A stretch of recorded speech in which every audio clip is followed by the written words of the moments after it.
अनादि वैरिवारनिवारणे अर्हते योगिनाथाय महावीरायतायिने कल्याण पाद पारामं सुत गंगा हिमाचल विश्वम्भोजरविन्देव वन्दे श्रीनाथनन्दनम्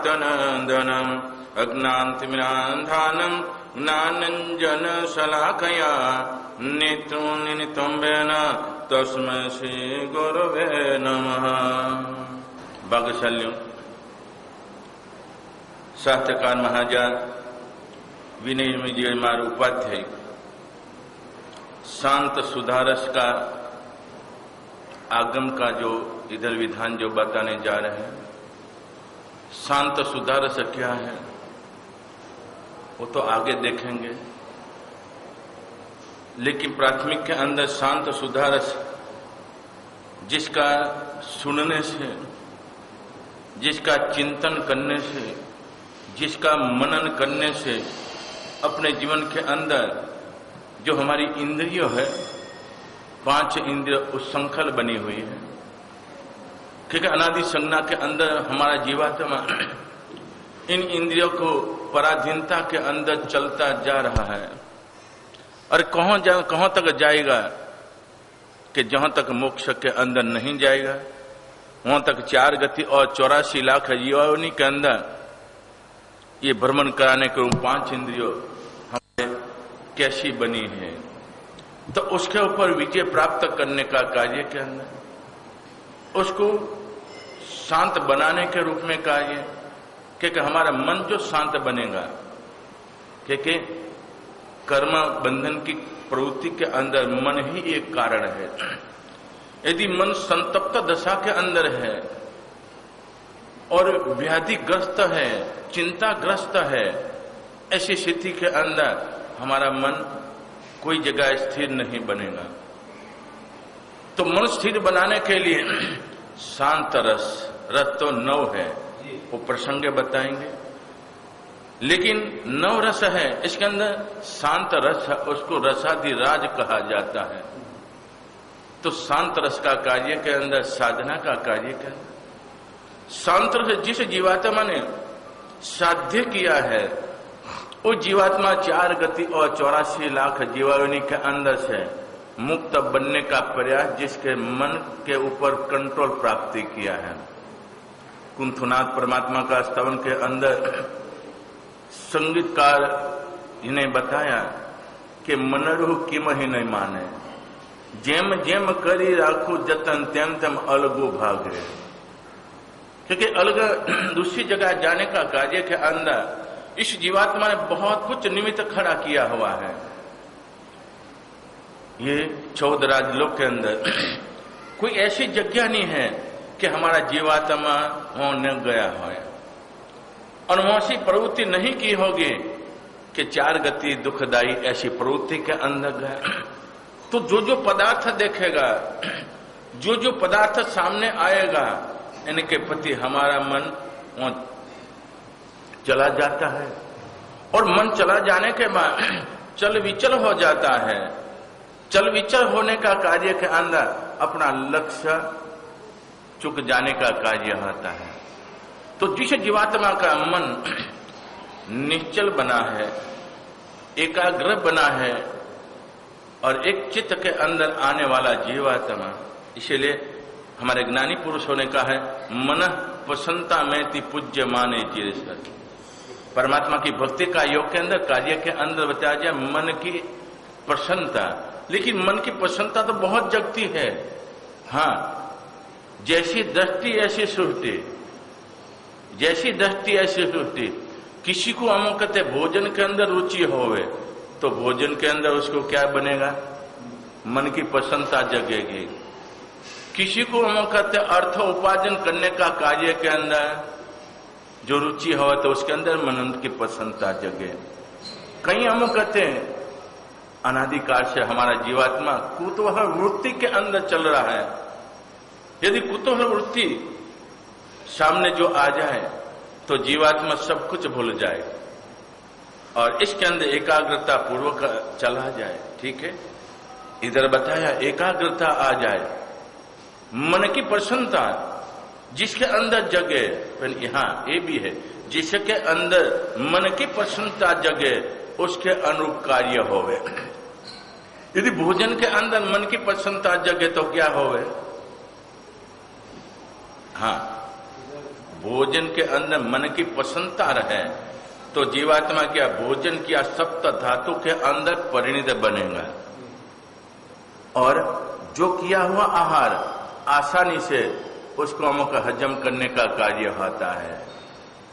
और मन की विषम दशा के अंदर यदि भोजन किया होवे तो कैसी दशा होवे? ठीक है, अंदर डालने का कार्य होता है, लेकिन इसके अंदर सप्त धातु के अंदर जिस रूप में जाना चाहे उग्रता के रूप में जो ग्रहण किया हो तो सप्त धातु के अंदर भी उग्रता का कार्य के अंदर जाएगा। और ये उग्रता का कार्य के अंदर ये जब भी सप्त धातु के अंदर नशों के अंदर जाएगा तो जो जो स्थानों के अंदर सबसे पहले ज्ञान तंतु के ऊपर जाएगा, अपनी धोरी नश कहलाती है, इसके अंदर भी खून जाने का कार्य होता है। और उग्रता के रूप में जो किया होता क्या? मगज चलित हो जाता है, मगन चलित हो जाने का कार्य होता, आवेश के अंदर आने का कार्य होता, न बोलने योग्य बोल देने का कार्य होता है। भी बाद में भले पछताए, लेकिन उसी समय के अंदर क्योंकि ये हमने भोजन जो ग्रहण किया है कैसी स्थिति के अंदर ग्रहण किया, आवेश के अंदर किसी के अमुकते कार्य के रूप में और मुह दशा के अंदर कैसे भी ग्रहण किया, उसके अनुरूप हमारे जीवन के अंदर भाव जगने का कार्य, ये तो बराबर है। दूसरे नंबर के अंदर राग दशा के अंदर भोजन किया, मन की प्रसन्नता, मन की प्रसन्नता का कार्य के अंदर भोजन किया। यदि भोजन करते करते बहुत आनंद आया और आप कहोगे क्या रसोई बनाई है, अंगुली भी काट के खा जाए पता। और ऐसी स्थिति के अंदर यदि ये भोजन करता मन की प्रसन्नता का कार्य के अंदर और उसी समय आयुष का बंद पड़े तो है? उसी समय के अंदर आयुष का दो बंद जो पड़ जाए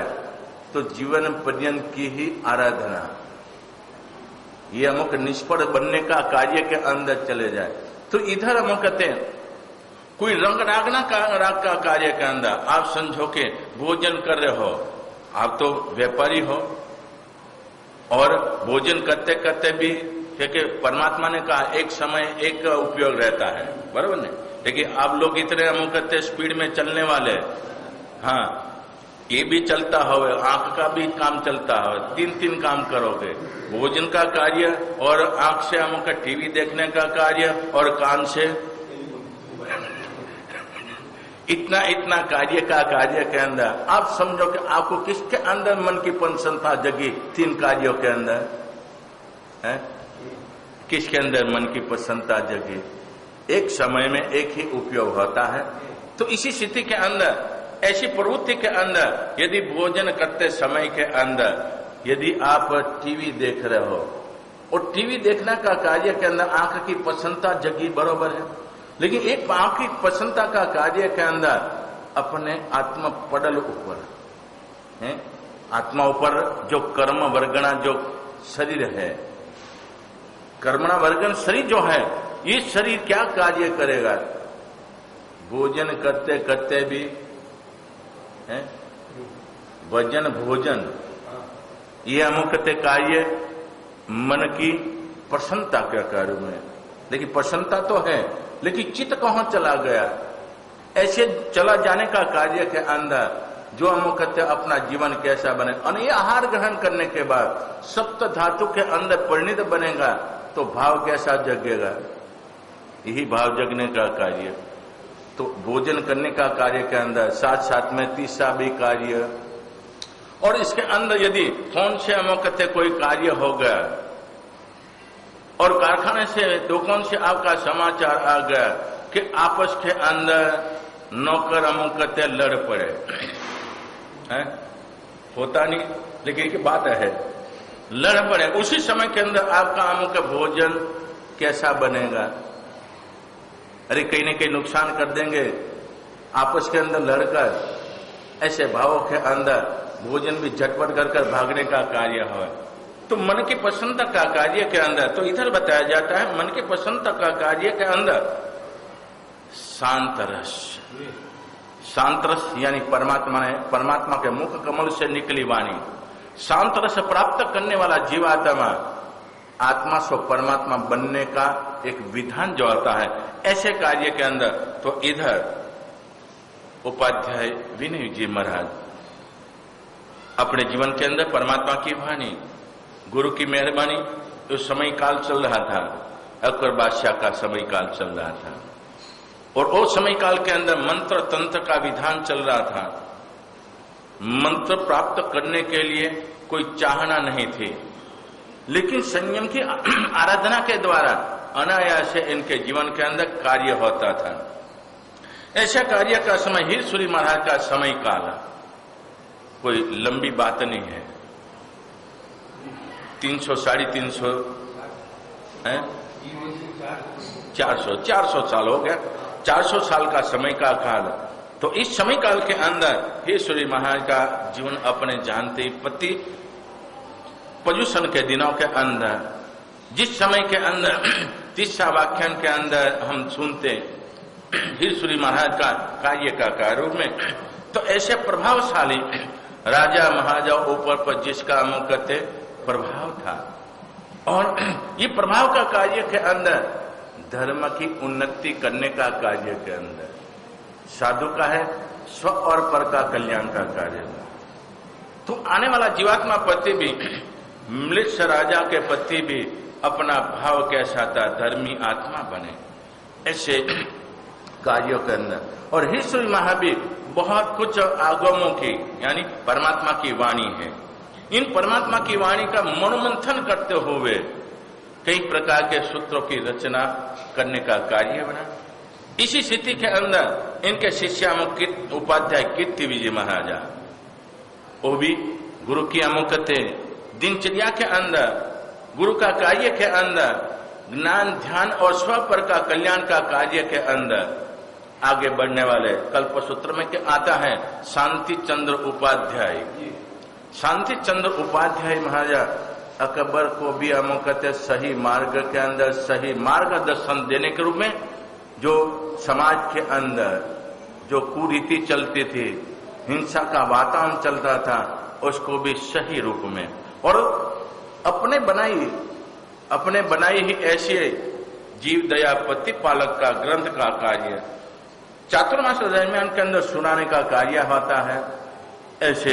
हीर सूरी महाराज के पास एक एक से बढ़कर हम कहते